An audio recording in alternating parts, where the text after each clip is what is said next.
So the last part of the class will be the Pickleball Festival, will be a debrief session with our colleague Dr. Joni Hallis, who's influenced both Riley and myself, who's very much an EDID instructor. She's retired now, but she will be joining us for one of our classes. And me helping you put together your portfolio for the last two classes where you get interviewed. But in the interview, you do 1.5 hour, the other class is off. Right? So basically you can see how it tapers off. But I help you put together your portfolio because that represents like the final exam, but really it's your reflection on artifacts you've drawn from the term. What I need you to think about now, and this really connects to Jenna's post, because he was saying that he can't think of anything that's doing, so here's on Jenna's, if you look at Jenna's, I'm just going to go here. He's doing the style where we are not in charge as the instructor, but we create the conditions for students to learn. So in other words, instead of me doing the impact, pre-impact, impact, and post-impact, I set up as a teacher conditions for you to do things without me being there necessarily, but I might be around, facilitating. So Jenna was asking if any of you ever thought or experienced or starting to experience that particular style. Can anybody think in class, anything in this one or other, so it's learner, design, program? Will. The team. Amazing! Whatever. Yeah, Will? the iPads with the teams, yeah. So there's the answer to Jenna's question that he posted on the forum.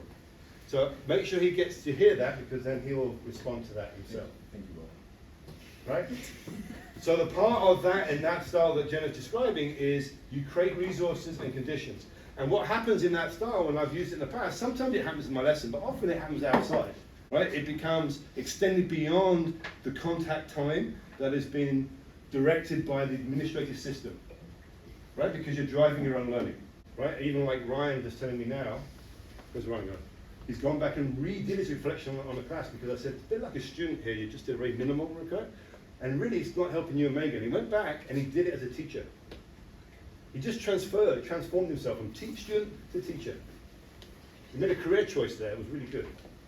That's a different type of attitude that you're starting to develop, and that's the type of one I'm hoping you realize you can get that with your students as well. I know you've only done 4 lessons, but if you imagine you had them the whole term, and you started doing these things, what starts to happen? That's great. And then those things that we're doing there, you can then put those, so Andy and Simon, anyone else, as you want to, you can use these to evidence of your learning. So what you want to do now, to support what Jenna was asking, these are your portfolios of your teams. What I've put up here is, there's links to any images I've taken for those who've come on the drop-in on Thursday, and the same thing this Thursday. There's links here to resources we've been developing on those Thursdays as a group that we can use. And then there's a link here to a set of videos that are on our YouTube site that I'm actually teaching on how to do pickleball. But then we put evidence in our portfolio. So if you go into my yellow team, I've started adding my evidence. So what you go in is you build your little profile, right? Here's my profile. See, Tim, the teacher, the teach hitter. Here's some videos of me beating up everybody else. So that was evidence. But you can put your evidence in about you, and like Andy can put her little analysis there. So you basically start to build a little profile of your learning progress for your team. Add whatever you want, just put a profile up. Managers will start asking you or prompting you, because that's their job. But each of you have a little job, and over the rest of the term, we'll just see if we can build these portfolios into something that represents your learning that you could also use with students. And then also they score points on the total team competition. When you play, you put your name down, right? And you type the day you play, right? And they also score you points. Is that good? But just to give you an idea of how you could set up a portfolio yourself with a class of students. Not in this 4 lesson one, but okay, good. Okay, next thing, this is what you're starting to do really well, but I just want to highlight, and again, this could be an extension if you want to think about doing something like this, but each of these here are things you're starting to do that are in chapter 7, but I'm highlighting the organization. Think about when you're teaching children, apparatus, equipment, time, and the space. Think about how you take that cat's idea, a lot of you now are realizing when you plan, you have to plan each of those elements. And you have to plan groups and grouping. And like some of you put down about, put them together with the person they choose to. I'm always nervous about that because Janelle's left on her own every single time.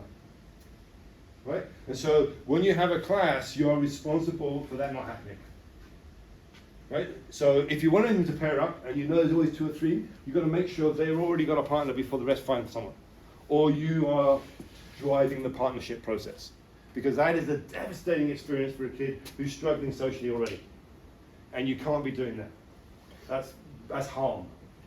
And as a teacher, we must not do harm by the things we do. Then as you're going through organization, think about that transition. I'm thinking now you're at that stage, the fluid transition between tasks. The best thing, and then great, and then if you reach chapter 7, is that you've got something going, and then you take another group, and you pre-prep them with the next step, and then you go, and stop. Just look at Brett's groups over here. See what they're doing? Everybody else do the same as them. Bang! So like in 20 seconds, right?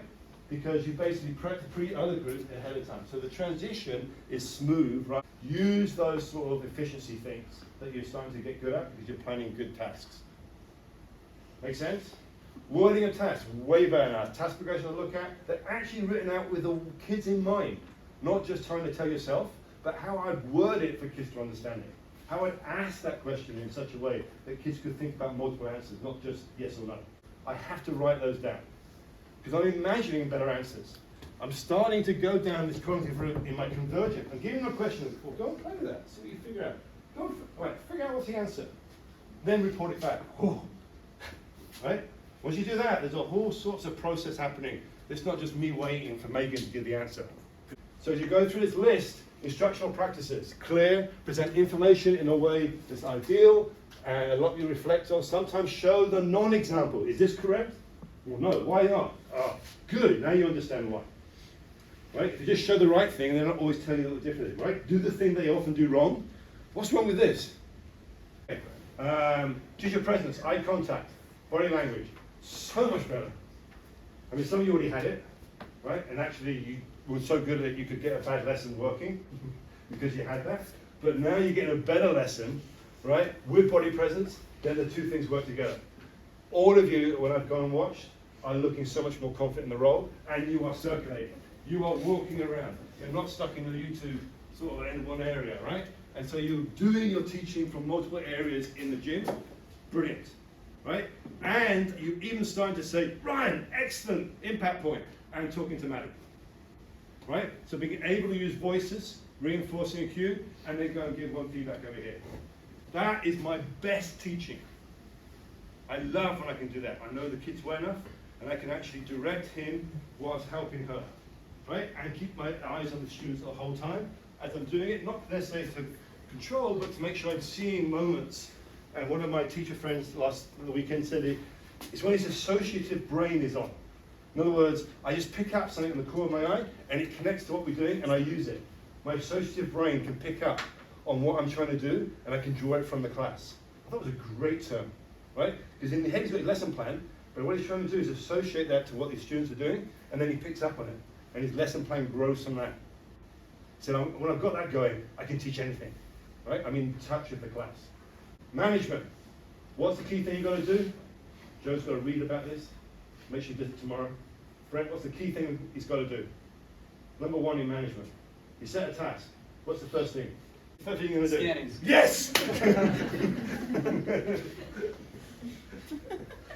So the scanning is you set a task, but they have no pretty idea what they're doing, or it's dangerous. So you have to do safety first, and then make sure they're doing the task. If they're not doing it, you decide, how do I correct? Maybe one pair is doing it really well, I just show them so everybody gets the idea. Or I might have to redo it. If they're all doing it, I might reinforce it by someone doing the cue really well. But the scanning is the first thing. I see the whole before I help the kid who can't tie his shoelaces. Right? Because that's the key element. Then you go and help those who really need assistance. Always have their attention. What's your way of doing it, Simon? I don't know. First time, I was the first lesson, so I was just talking really loud, basically. Who's got a really good attention-seeking device? 1, 2, 3 eyes on me. 1, 2, 3 eyes on me? No, what did you use this morning? So your hand, did you raise your hand or loud voice? Yeah. Good. When Matt did it was a whistle, right? To be, and it's also taught for safety reasons. When I do this, you stop. You reinforce because there's something you need to be aware of. I'm looking after everybody. Once you've got that, it's perfect, right? Because you can then direct the class effectively. And then that leads to the last one. The safety is the critical thing.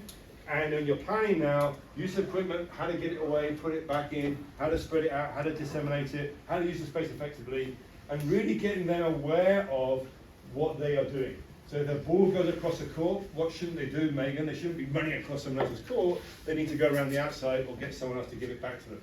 So you get them aware of that other people are engaged in activity, right? In sport, you can't be just directing yourself.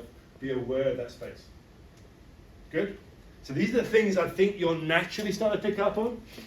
But if you're not, this is the time to read through that or scan through that chapter. And it is a good extension assignment if you want to pick up one of those sections and show evidence of your growth over time. It's a great way of doing an extension. As you get the sheet and a pen, it's okay, you're going around, that's it. Just answer the questions. You're a student in this class. To think I'm a teacher, what am I asking you to give me as information about? What am I sort of seeking? And if you were to create something for your students in the school, what could you get them to do? Would it be on a sheet like this? Is that not convenient? Or is there another way which you could do it? Right, to get something from your students in that lesson 4 as a self-assessment. And the key thing in this is it's about what I'm trying to value or get my students to be aware that they're valuing. Get the idea how this tool of self-assessment is doing 2 things, right? One, I'll be reading them, it's interesting for me. But 2, I'm getting you to think, what is being valued by the teacher? Right? And so assessment is not so much about of learning, which is part of it, but you're doing that all the time. Your chart is sort of seeing the learning through the behavior. But assessment for learning is what you're doing now because it's actually showing what you start to realize is being valued by what you do in the lesson. And if you look at the idea of the big ideas, lifelong participation in physical activity is benefits to an essential part of a healthy lifestyle. So how do you do that? How do you advocate for a healthy and well-being of others connecting to our community? So what you see in those answers you're doing here is how you're starting to do both of those big ideas, right? But you're taking ownership for that, your own, but also the learning of your kids. Good. Once you're done, just stick in my box. What you'll see here is I've put a little link to sample ones. No, I'll just give that picture. Just go around. Thank you. And so you can think about this, and we'll talk about it next week, but here's some from last year, sample student assessment forms that students used. So have a look at these, give you some ideas. Next week we can talk about you inventing something for your 4th lesson. You may look at these and think, oh, I could try one of these in lesson 3, right? Because some of them are quite simple. So have a look at these different ones that your peers have come up, just to give you an idea. So there's another way that Sarah and Ryan did it. They had their iPad, and each team had an iPad. And then as a team, they did their reflections. They filled it in. Right, so there's very creative ways of getting students becoming more aware of their own learning over time. Great.